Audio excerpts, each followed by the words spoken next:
Silvio, estou de frente hoje com um pastor evangélico dos mais conhecidos e polêmicos do Brasil. Silas Malafaia é carioca de nascimento, mas abraçou uma fé que ultrapassa fronteiras.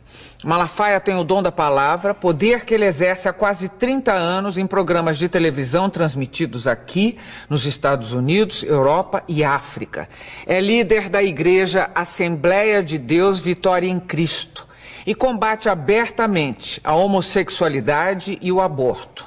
Silas trouxe esses temas para as últimas campanhas eleitorais, o que lhe rendeu alguns processos e muita publicidade. Recentemente ele foi citado pela revista americana Forbes como um dos pastores mais ricos do Brasil. Não deixou por menos, disse que vai ferrar a Forbes. Pastor, antes de mais nada, muito obrigado pela presença aqui nos nossos estúdios. É que agradeço. Vamos começar pelo assunto mais atual, pela Forbes. Sim. Que é recentíssima. A revista publicou que o senhor está em terceiro lugar entre os pastores evangélicos mais ricos do Brasil, com uma fortuna pessoal avaliada em 150 milhões de dólares, que dá em números brasileiros 300 milhões de reais. E o senhor contestou essa informação. Sim. Deixa eu te falar, Gabi. Safado, sem vergonha, bandido, caluniador, tem tudo que é lugar. Pastor, padre, jornalista, tem tudo que é lugar. Quando a Forbes faz uma declaração dessa, não é uma declaraçãozinha qualquer. Eu vivo de quê? Eu vivo de que pessoas acreditem em mim para darem ofertas, na verdade, porque eu sou um pouco diferente de outros pastores. As ofertas que eu recebo é mais de gente que não é da minha igreja. Eu sou pastor de igreja há 2 anos e meio. Então, há 30 anos eu sou conferencista e tenho programas de TV e recebo verbas de pessoas que não me conhecem de perto. 80% são evangélicos e 20% é gente de tudo que é religião. Então, quando eles falam isso, o que subentende? O ser humano é um ser inteligente, que raciocina, que pensa. Peraí, esse cara tem 300 milhões, está roubando de gente. Não, roubando não. Está metendo a mão. Mas eu gosto de ser, desculpa, eu sou muito franco. Esse cara está com essa grana toda porque está metendo a mão em alguma coisa. Aí vamos lá. Onde é que está a mentira e a safadeza? Primeiro, minha declaração do imposto de renda, eu vou fazer porque você tem credibilidade. Estou sendo honesto. Se eu tivesse no outro programa, um outro jornalista, mas como você é uma jornalista de muita credibilidade, então exclusivamente aqui para você, aqui, e no meu programa de TV. Porque eu não devo nada, não tenho nada a temer, eu tenho aqui o espelho de bens do meu imposto de renda. Está aqui, coisa sigilosa que ninguém dá, ninguém abre. Eu estou aqui com ele. O meu imposto de renda, depois você pode olhar o final, onde diz sobre o patrimônio que eu tenho, é 4 milhões de reais. Nesses 4 milhões de reais, tem 2 milhões do capital da editora Central Gospel, porque você é obrigado a declarar o capital, né? Quando você abre uma empresa, qual é o capital dessa empresa? Então isso entra no imposto de renda. Então eu tenho uma casa, 6 apartamentos, 3 meus filhos moram, 3 eu comprei em comodato de construção, que ainda faltam 30 prestações em Vila Velha, de um construtor evangélico. Eu tenho um apartamento em Boca Raton, que está aqui a declaração de bens do Banco Central, ela está aqui. Comprei por 149 mil dólares para pagar em 30 anos. Se eu pegar esse patrimônio atualizado, porque você na declaração do imposto de renda, você põe o dia que você comprou. Mas se eu pegar isso e atualizar o valor que vale a minha casa, que aqui está por 800 mil, porque foi quando eu comprei, eu vou ter aqui de patrimônio atualizado de valores de hoje, 4 milhões e meio, ok? Aqui tem 4 milhões porque tem 2 milhões da minha participação na minha empresa. Então, se eu tirar isso e atualizar, então o que a Forbes está falando, primeiro, é mentira. O jornalista, o correspondente, eu acho que ele vai perder o emprego, porque eu vou processar a Forbes nos Estados Unidos. Eu não vou processar aqui. Aqui não tem graça. Eu vou fazer doer lá. Porque eu acho uma safadeza você denegrir, porque se eu tivesse, eu também diria. Porque há 25 anos eu não tenho salário de pastor. Eu sou pastor há 30 anos, tive salário por 5 anos, não que seja pecado errado, é bíblico. A Bíblia fala até que o pastor tem que ganhar muito bem, pela Bíblia, que ele tem que ser muito bem tratado. Mas há 25 anos eu não tenho salário de pastor. Há 25 anos eu vivo de quê? Como conferencista, eu talvez seja o pastor que mais oferta ganho quando prego fora, porque estou na televisão, essa coisa toda, e da minha editora. Para você ter uma ideia, nos últimos 5 anos eu vendi mais de 1 milhão de livros meus por ano. Mais de 1 milhão. Eu sou o pastor que mais vendo livros, eu sou o pastor que mais vendo palestras em DVD e em CD. Então, eu não posso aceitar que uns caras venham dizer uma coisa com o objetivo, que esse é o objetivo, é colocar um bloqueio na sociedade, que tudo que é pastor, o que ele tem, ou foi roubado dos fiéis, que é um bando, desculpa a expressão, de otários, certo? Então, eu fiquei nervoso com esse negócio. Eu vou contestar um pouco. A revista Forbes é uma revista que trata basicamente de fortunas. Não é novo, é associado à religião, a todas as religiões, digamos, não estou isentando a católica, as religiões são associadas a fortunas. No caso da evangélica, associada ao dízimo pago pelos fiéis. E aí levanta-se a questão sempre, tem sempre esse mistério do dinheiro em torno da religião evangélica, que vem do dízimo, etc e tal, que sustenta as igrejas. Também vem com dízimo. Também, estou dizendo. É dízimo também. Não é obrigatório, mas tem. Verdade. Não é obrigatório. Sim. Agora, no caso, esse interesse por essas fortunas que aparecem nas pessoas associadas à religião, por que não seriam do interesse da Forbes? Ela trata de outras fortunas, ela trata de fortunas de muita gente. Ela cita o Ike como o Ike Batista, ela cita todo mundo. Por que não citaria os brasileiros associados à religião? E mais, a revista se defendeu citando fontes. Ela disse Ministério Público, mentira, Polícia Federal, mentira, e imprensa. Mentira, primeiro, nunca, não tem um dado. Na imprensa, seja jornais ou revistas, não tem um dado para ele declarar que eu tenho 300 milhões. 2, a Polícia Federal e o Ministério Público Federal, que são instituições de muita credibilidade, legalmente, eles não têm autoridade de falar nada de ninguém. Só tem um órgão, Receita Federal. E que para falar do que eu tenho, um juiz tem que autorizar. Porque sigilo fiscal, sigilo de patrimônios, sigilos bancários, só um juiz pode quebrar. Então eu disse para você, a Forbes pode falar da fortuna de qualquer um, mas fale dos que tem. Quando ele diz que eu tenho 300 milhões de reais, o que a pessoa vai associar? É o ser humano, o cérebro humano, o ser humano, ele é um ser que diferencia dos animais, porque ele tem inteligência e percepção, ele faz associações. Então diz assim, pô, esse malandro aí, esse vagabundo aí, tem 300 milhões porque roubou os fiéis. Então essa é a ideia. E eu não vou receber fama daquilo que eu não tenho, porque para o milionário, Gabi, para o empresário sair, olha, eu estou entre os 100 mais ricos do mundo, isso dá até crédito para o cara. Os bancos, pô, esse cara aqui está entre os milionários. Para mim é o contrário, o efeito é negativo. Mas, ô pastor, você não devia estar fazendo esse tipo de não defesa da teologia da prosperidade. Não, diferente. Aí vem cá. Quem disse? Existe uma coisa, existe o besterol da teologia da prosperidade, existe a teologia da prosperidade da Bíblia. Então explica pra gente. Eu explico para você qual é o besterol da teologia da prosperidade. Olha, vem para Deus que você vai ficar rico, vem para Deus que se você tem um emprego você vai ser patrão, venha para Deus que você vai ter um monte de casa. Então isso é o besterol da teologia da prosperidade. Agora a prosperidade está em toda a Bíblia. E o cerne da prosperidade diz assim, bem, pastor, me diga uma coisa que a Bíblia mostra que a pessoa pode ser próspera. Ou então, o que faz uma pessoa ser próspera à luz da Bíblia? A Bíblia diz que prosperidade é obedecer às leis de Deus. Tem um salmo, que é o Salmo 112, que diz assim, bem-aventurado o homem que teme ao Senhor e que obedece os seus mandamentos. A sua geração será poderosa. A sua descendência será grande na terra.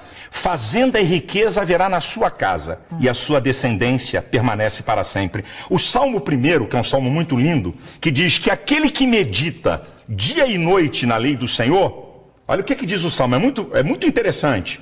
É como árvore plantada junto a ribeiros, que dá o seu fruto na estação própria, cujas folhas não caem e tudo quanto fizer prosperará.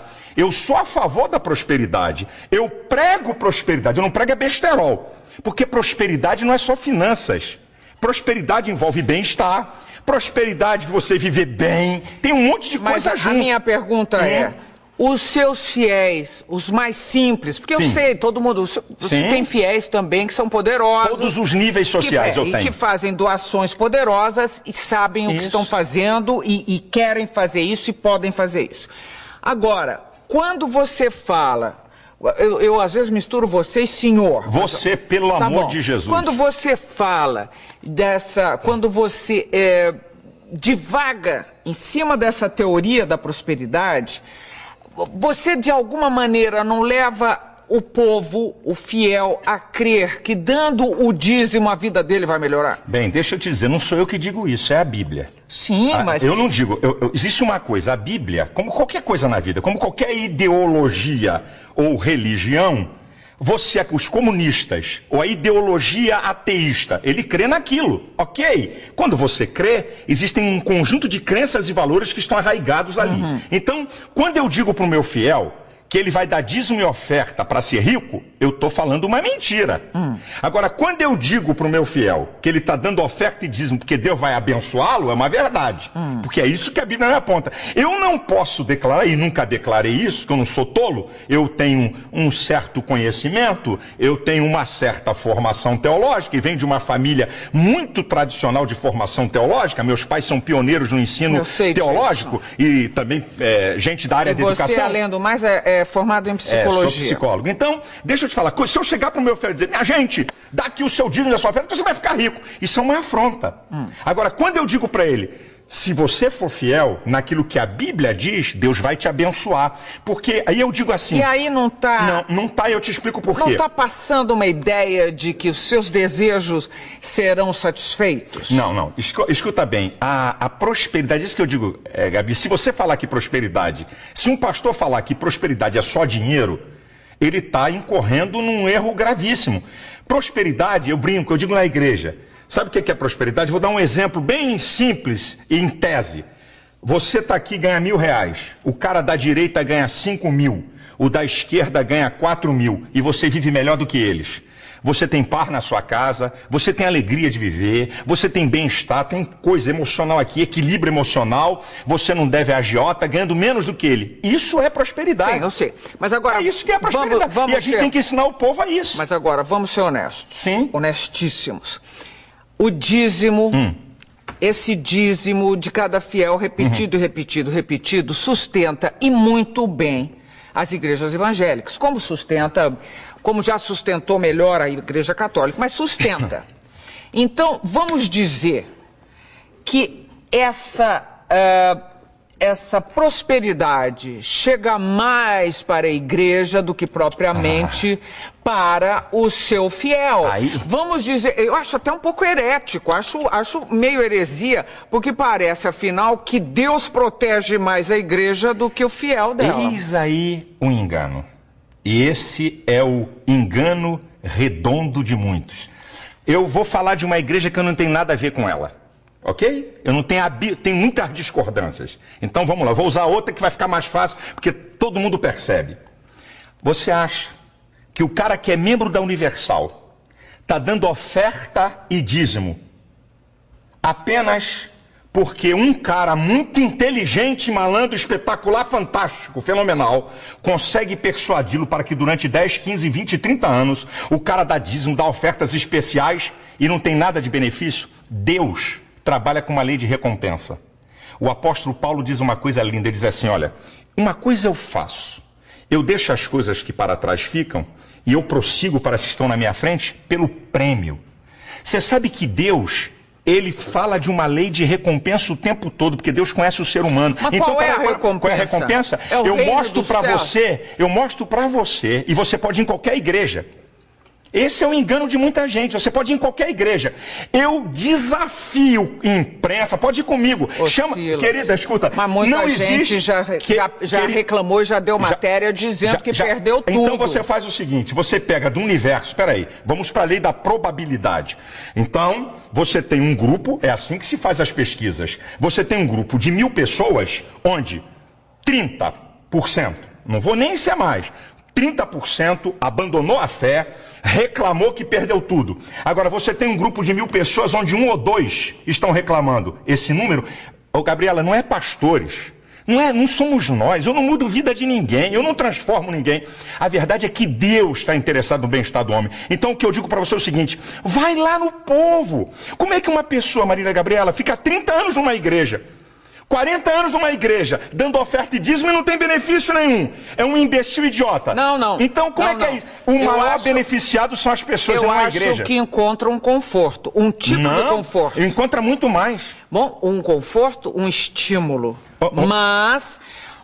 Gabriel, Silas, você falar que alguém não vai ficar numa igreja por uma pessoa, eu garanto pra você, quem tá nos vendo aqui, tá achando você muito mais interessante do que eu, porque existe uma capacidade de liderança, uma maneira de se expressar que faz um líder. Mas você não consegue segurar uma pessoa há 30, 40 anos dando dinheiro. Você até consegue isso pra te seguir. Mas o cara dando bens... Agora, o que acontece? Vamos lá, quais são os graves problemas da sociedade? Drogas é um grave problema, correto? Um gravíssimo problema, que nem eles sabem o que vão fazer, tá? Bebida, 1 em cada 4 jovens... É droga, eu quis separar, né? Porque a bebida é uma droga diferenciada, né? Muito diferente, a gente pensa que é mais leve, legal. Que é legal. Então, você tem... as drogas não licenciadas, boa a tua ajuda, e tem a droga legal, problemas. Quais são os problemas? O desarranjo familiar. Minha filha, a igreja trabalha para recuperar essas pessoas sem o Estado dar R$1 no de graça para o Estado. Então o cara, Gabi, nós temos essa experiência, o cara tem um único filho. Ele diz, eu daria tudo o que eu tenho para tirar esse cara da cocaína. Eu daria tudo o que eu tenho para tirar esse cara do crack. Eu daria tudo para tirar meu marido da bebida. Aí vai para a igreja. O filho volta, é restaurado. Quanto vale isso? É ele. Aí você vai perguntar ele assim, eu fui beneficiado? Ele diz assim, se eu der o dinheiro todo que eu ganho, não paga, não é o que o pastor fez. Eu não gosto desse negócio de pastor. Pastor é apenas um condutor, mas o que Deus faz na vida das pessoas. Eu não faço nada, Gabi. Eu creio num Deus que faz. Ô Silas, mas agora vou terminar esse bloco. Mas você anda de avião? Sim. Você é uma igreja que tem avião próprio, você citou um apartamento nos Estados Unidos, e em uma outra matéria que eu li sua, você dizia que alguns apartamentos apagaram há 30 anos. Não, um apartamento e esse que eu te informei está na minha declaração de imposto de renda. Alguns outros, mas não importa. E outros aqui no Brasil. Mas não importa. O que eu tô querendo dizer, não estou dizendo que você não mereça. Você fez uma coisa convincente. Mas o que eu estou querendo dizer é se não é herético imaginar que você foi mais favorecido do que quem está esperando também. É porque você não conhece as ovelhas e os membros das igrejas, o que aconteceu na vida deles. Você não tem ideia disso. Vamos lá, estou chegando ao fim do primeiro bloco de frente com o pastor Silas Malafaia e a conversa está apenas começando. Eu já sabia que vinha bomba pela frente, ele é forte. Nós voltamos em seguida. Até já.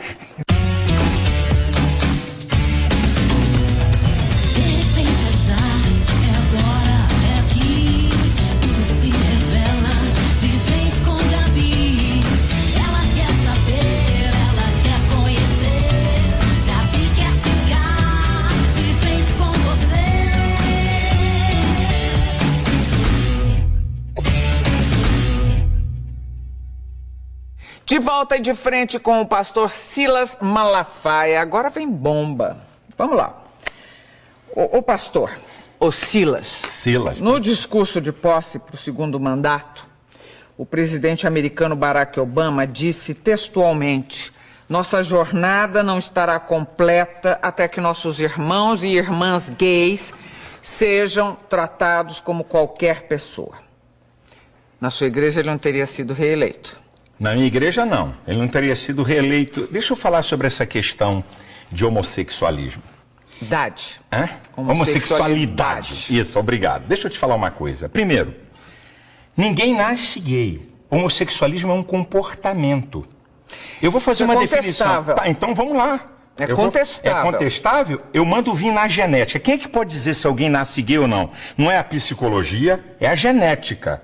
A ciência que pode dizer, é igual ao aborto. Quem é que pode dizer onde começa a vida? A biologia. Então, quem é que na ciência? Então, eu vou primeiro para... Bom, você sabe que as últimas pesquisas andaram mapeando o cérebro de gente aí. Não deu nada, olha aqui.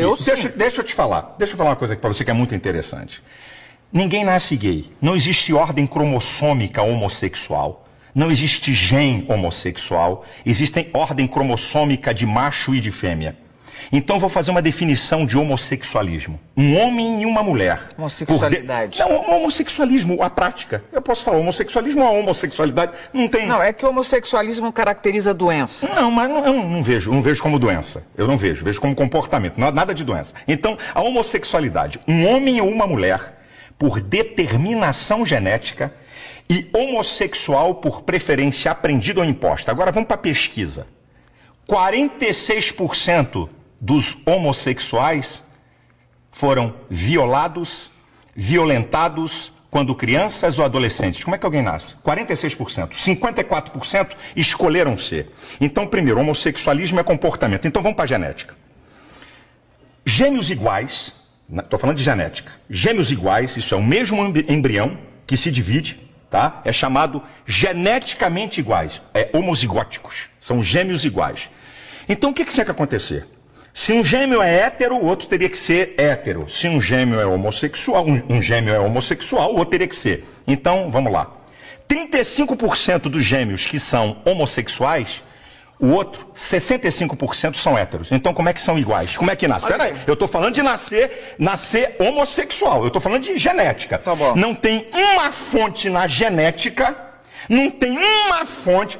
Traços psíquicos, não sei o quê. Então, vamos lá. 46% passaram a ser homossexuais e eles não falam. O dia que eu falei isso, a partir do dia que foram violados e violentados... Então você já está dando outro dado. Eu estou dando um dado. No geral, violentados por quem? Não, por parentes, violentados por vizinhos. Não, por ser heterossexuais. Bom, então vamos lá. Então, nascer é o seguinte, eu vim a esse mundo e tenho essa vontade. Por que animais, e nós somos mais um na natureza, por que animais praticam não nascem homossexual? Praticam sexo com muitos animais, com animais do mesmo sexo e não são perturbados na outra sexualidade? E não é, os animais não são considerados uma prática homossexual. Vem cá. Não há olha a pergunta que você me fez. Olha a pergunta. Nós estamos conversando e disse assim, eu disse aqui, ninguém nasce homossexual. Foi a minha resposta aqui para você. Eu já disse que é contestável. Você disse que é contestável, eu digo, o que tem argumento. A ciência, o que é ciência? Tem que ter observação. Por que a evolução é teoria?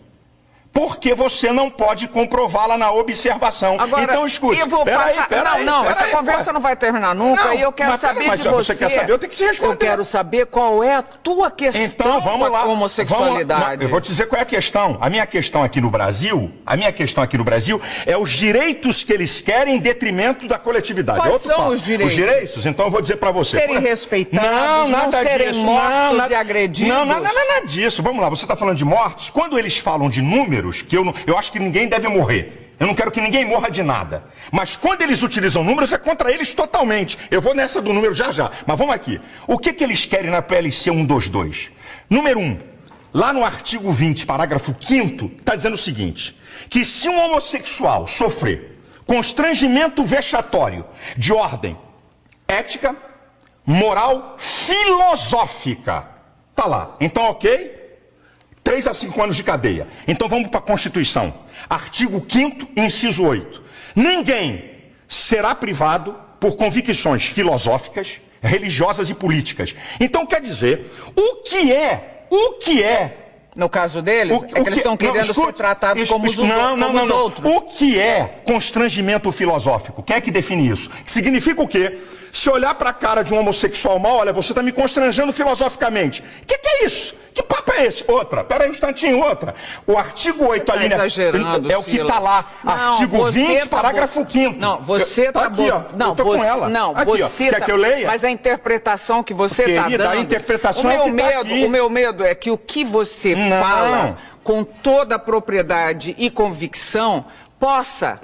Como você disse, não tenho nada contra homossexuais, você já disse mais de uma vez. Não tenho nada, não quero que eles sofram violência, etc. Nenhuma, mas acontece que não todas as pessoas têm a formação que você tem ou têm um tipo de disposição esclarecida. Você, falando com essa convicção e desta forma e com essa sua interpretação, pode eventualmente estar influenciando pessoas que vão sim praticar violências contra homossexuais. Então vamos cortar programas de televisão, vamos cortar novelas, vamos cortar filmes que tem ação, porque vai influenciar alguém a matar. Aí a sociedade para. Então a televisão vai ter que parar agora, vai ficar só Marília Gabriela. Porque tem entrevista. O cara que mata não vai poder mais filme na TV. Você acha que os homossexuais que pagam impostos, trabalham não têm direitos, os mesmos direitos que você Eles têm. Se eu tomar um tapa na cara, É igual um homossexual tomar um tapa na cara. Se alguém me xingar, a lei tá igualzinha pra ele se alguém xingar eles. É igual, não tem filha. sido dessa maneira. Não, se não tem sido... Não tem sido. Se tivesse sido até agora, eles não estariam atrás de uma lei que os protegesse, olha, eu vou dizer uma Silas. coisa. Eu fui ofendido com a suástica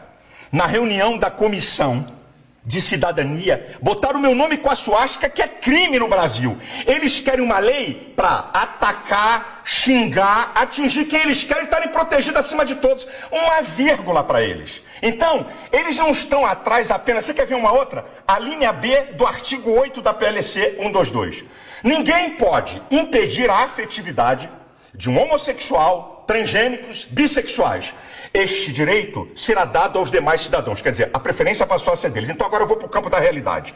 O lugar do culto é protegido pela Constituição. Tá certo? Lugar do culto, lá dentro do culto. Ninguém entra, ninguém faz bagunça que vai dançar. O pátio da igreja não. Então o que significa que essa lei estiver aprovada? Se no pátio da minha igreja tiver um casal de homossexual se beijando e eu botar para fora, 3 a 5 anos de cadeia. O que eu vou dar esse mole para eles aonde? Nunca. Vem cá.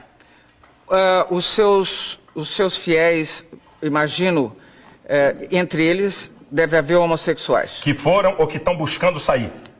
Mas existem. Que estão buscando sair. Entre os pastores também. Se houver... Pela lei da probabilidade. Olha, se tiver pastor homossexual, Deus fala na Bíblia, adultério, homossexualismo, prostituição, o cara é passível de ser excluído daquela congregação. Então, se um pastor tiver um caso com uma mulher, ele perde o cargo de pastor. Se um pastor tiver um caso de homossexualismo, ele perde o caso de pastor. Se um pastor for solteiro e tiver uma relação sexual com qualquer uma, vai perder o cargo. Então, a Bíblia trata do mesmo nível. Algum fiel seu homossexual chegou a conversar com você sobre esse assunto ou não existe sequer conversa a respeito? É claro, pede socorro. Olha, a igreja está lotada de gente Você, como psicólogo, chegou à conclusão de que um homossexual deve e pode ser realmente... Olha, eu vou pedir, desculpa a minha ousadia de falar com você. Um dia, Gabi, traga aqui Joide.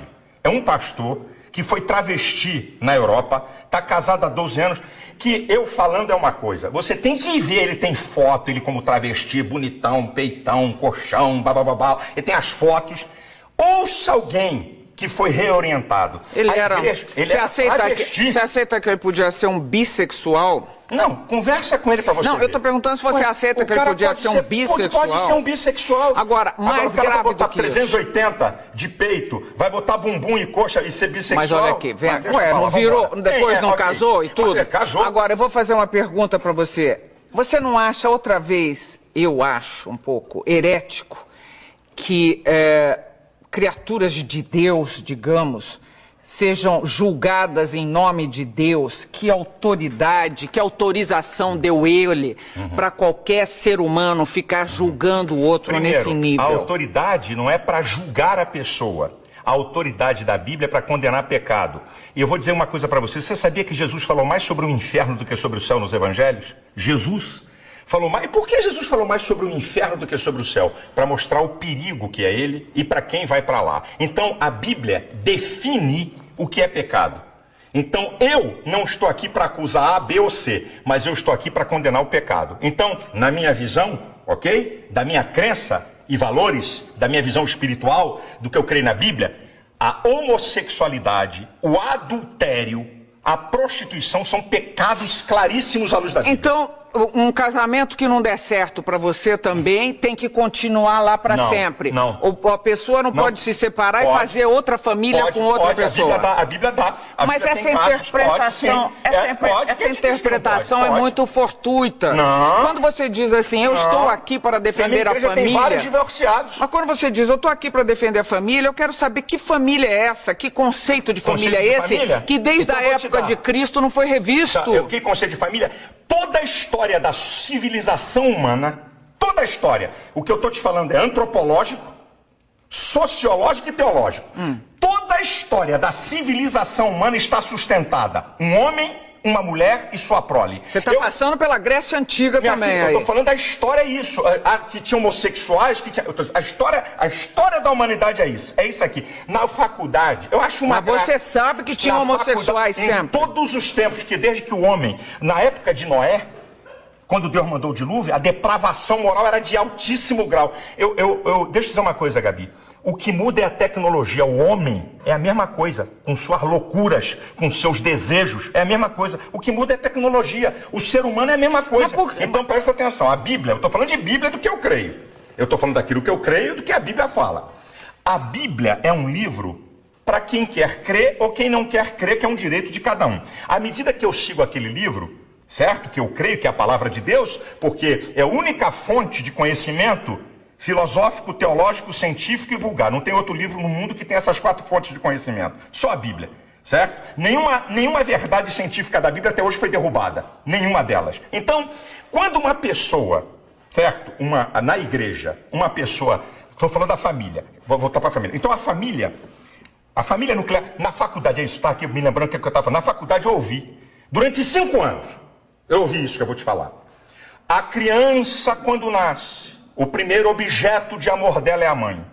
Ela faz ruptura dela com a mãe a partir da figura paterna. A partir da figura paterna, a criança faz diferenciação entre ela, a mãe e o mundo. Eu cansei de ouvir isso. Sabe de Freud, que tanto falam? Freud estudou o caso de uma paciente homossexual e descobriu que ela é homossexual pela relação dela com o pai. Manda rasgar o compêndio de Freud. Manda eles rasgarem. Tá lá, estudo de Freud. Ele reorientou a mulher e ela passou a ser heterossexual. Então vai dizer que não pode ser reorientado? Quem disse que todo mundo... Eu não tô aqui, Gabi, eu não tô aqui para impedir ninguém de ser homossexual. Eu não tô aqui para impedir ninguém de adulterar. Eu não tô aqui para impedir ninguém de se prostituir. Isso é problema de cada um. Olha, eu vou fazer vou propor um problema a você, que é contra, inclusive, o aborto, a legalização do aborto. Supondo que nasça uma criança e que a mãe dessa criança não vai poder criá-la. Um casal homossexual se dispõe a criar essa criatura, que senão vai ficar jogada à disposição do que seja, numa instituição que vai tratá-la mal. Você acha que ainda assim um casal homossexual não pode ter essa criança e fazer dela um belo cidadão, uma bela cidadã, e criar um ser humano digno, com todos os seus direitos, com toda a sua inteligência, com toda a sua com todo o seu amor e compaixão pelo outro? Primeiro, tem mais na fila casais héteros esperando crianças? Não, eu não estou perguntando isso para você, eu estou perguntando conceitualmente. Eu estou falando das novas famílias. Eu não acredito que 2 homens possam criar uma criança perfeita no sentido total que você quer, como ser. Eu não acredito, porque eu acredito que Deus fez homem e mulher e esses seres é que se completam. E ó, tá na França, ninguém chamou de fundamentalista, hein? Silas, ninguém chamou de fundamentalista. As famílias eu não acredito mudaram. Querida, a sociedade como um todo mudou. Vamos ver daqui a 50, 60 anos o que vai acontecer. Mudou tudo, daqui Silas. a 50, 60 anos. Mas daqui a 50, 60 anos, o que é que pode acontecer? O que pode acontecer? Crianças que essa questão de adoção é agora nova, 10 anos, 12 anos, não tem mais do que 15 anos isso no mundo. Então, não adianta agora vir com fotografia de jornal e mostrar 2 caras com uma criança feliz. Essa história pra mim não me convence. Não estou falando só disso, estou falando de 2 mulheres ou 2 homens. Eu acredito que 2 homens e 2 mulheres tenham capacidade para desenvolver um ser humano. Não acredito. Eu acredito que um homem e uma mulher... Eu não acredito nisso. Eu conheço muitas pessoas que foram criadas dessa forma. Daqui a uns 30 anos você pode me dizer alguma coisa. Você já está pré-julgando, Silas.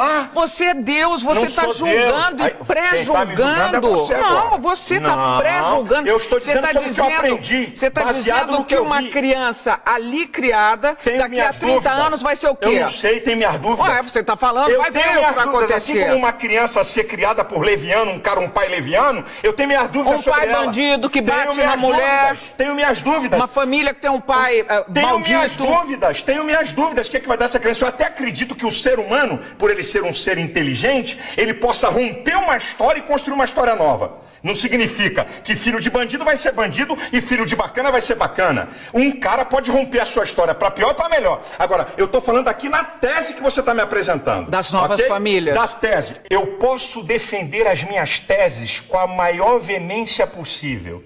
e não significa que eu odeio as pessoas. Eu sou muito veemente para defender meus princípios. Isso é meu jeito. Você mesmo já falou, eu sou polêmico, meu jeito. Eu defendo com muita vontade. Agora, eu amo profundamente. Uma vez um repórter perguntou assim para mim: pastor, vamos lá, se seu filho fosse homossexual, como é que o senhor agiria? Eu disse para ele: eu amaria 100% e discordaria dele 100%. Quem disse que amar você ia é dizer fazer um amém? inferno da vida do seu filho. Não ia, não. Nossa! Eu ia mostrar a ele, eu ia tentar ajudá-lo com o meu amor. Sabe por quê, Gabi? O ser humano pensa que amar é falar que o outro quer ouvir. Supondo que ele não conseguisse... Vai continuar o caminho dele. E você ia continuar enlouquecendo seu filho. Não, isso aí você me julga. Agora você falou isso. Eu disse que eu vou discordar 100%. Eu vou discordar mesmo? Olha, o filho de a mãe de um bandido vai na cadeia e eu tenho trabalhos em penitenciária. O filho é assassino, fascina. Ela o ama profundamente. Agora pergunta se ela concorda 1 milímetro com aquilo. Concordar com uma prática é uma coisa, amar a pessoa é outra. Eu amo os homossexuais, mas discordo 100% de suas práticas. Então repita isso, por favor. Eu amo isso, eles sabem. Não, diga de boca cheia. Não, eles sabem, eles não são bobinhos, não. Eles sabem. Então diga. Eu amo os homossexuais, como amo os bandidos, amo assassinos, vambora, eu aumento o leque, porque eu amo, porque o ser humano, Gabi, o ser humano é a coisa mais importante. Você está colocando o homossexual lá de bandido, assassino, todas as pessoas, não, mas para dizer, eu não gosto de uma prática, então estou dizendo para você. Peraí, vamos lá, vamos parar aqui, porque nós temos mais um bloco pela frente. E eu juro que não vou bater nele. E ele não vou deixar que bata em mim, não. Estamos terminando mais um bloco de frente com o pastor Silas Malafaia. Nós voltamos já já. De frente com Gabi. Com Gabi. De volta de frente com o pastor Silas Malafaia. Silas, nós temos 3 minutos, porque estouramos todo o nosso tempo anteriormente. Eu queria falar sobre, primeiro, política e religião. Caminham bem juntas? Você acha... nós temos um Estado laico. Sim. Agora, os evangélicos É laico, têm... mas não é laicista. O vai Estado daí é laico, que... mas não é laicista. Vai daí que... Vai daí que, assim como um ateísta pode, com as suas convicções, trafegar na política, eu também com as minhas convicções religiosas posso. O que eu não posso é querer fazer com que a minha religião seja dominante, entre pela goela das pessoas. Agora, eu como cidadão, porque o que você é e eu sou? Mas você não quer ser político, por exemplo? De jeito nenhum, nunca serei. Mas quer influenciar na política? Com toda certeza, não só na política, na sociedade. Olha, Silas, vamos falar agora, eu li uma matéria recentemente sobre a formação de novos pastores. O catolicismo investe muito na orientação de padres, que leva, em média, 5 anos para se formar, né, um padre. Como é a formação na sua igreja? Na minha igreja, o pastor, né, para eu poder consagrar o camarada pastor, no mínimo, no baratinho, ele tem que ter um 2º grau, com um curso básico teológico, no mínimo. E curso básico é o quê? É um curso 2 de anos? 2 anos, é um curso básico. E na igreja eu tenho um curso para prepará-lo, que também é um curso, não é de muito tempo, leva aí uns 4, 5 meses, para poder dizer para ele o que a igreja pensa, o que a gente é, como é que é. Isso é o seguinte, é uma caminhada para eu chegar, porque esse é o meu sonho, para eu chegar no nível... Agora ainda não dá, não cabe, não tenho como fazer isso, mas na minha igreja já vai chegar para o cara ser pastor, vai ter que ter um bacharelado de teologia para ele poder ser pastor. Biblicamente falando, o pastor ele tem que ser um vocacionado por Deus e ele tem que buscar se preparar para o exercício daquela vocação que ele deu. A minha igreja é uma igreja muito fincada na palavra, isso é.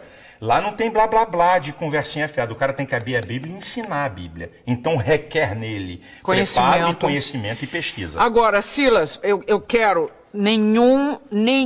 eu juro, nenhuma capciosidade na pergunta. Quero que você me responda honestamente. E estamos pensando amplo, estamos pensando de sobrevivência e tempos. Eu sei que é uma profissão hoje bem assalariada. Esses meninos, você já disse que um pastor ganha de... 4 a 22 mil na minha igreja. E aí, as igrejas têm se desmembrado e têm surgido novas igrejas. É um bom negócio? Não, como negócio não é bom. Vou te explicar por quê. Não é negócio.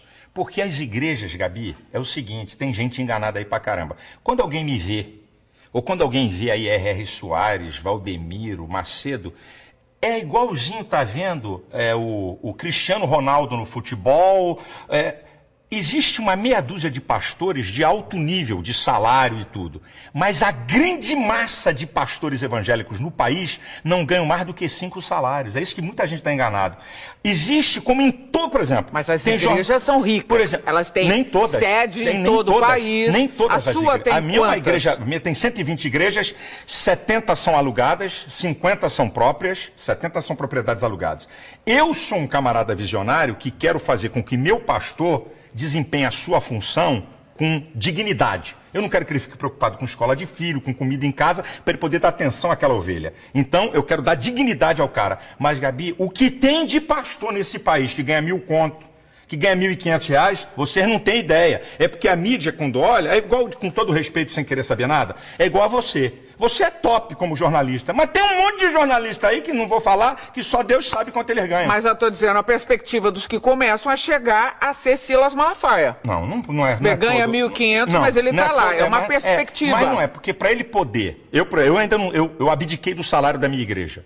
Eu, pessoalmente, certo? A minha igreja é uma igreja que paga muito bem a pastor presidente. Então ele sabe que para chegar num nível grande, ele vai ter que presidir uma organização. E aí é que está enganado. Se fosse fácil, todo mundo fazia. E não vai ser brincadeira ele presidir uma organização.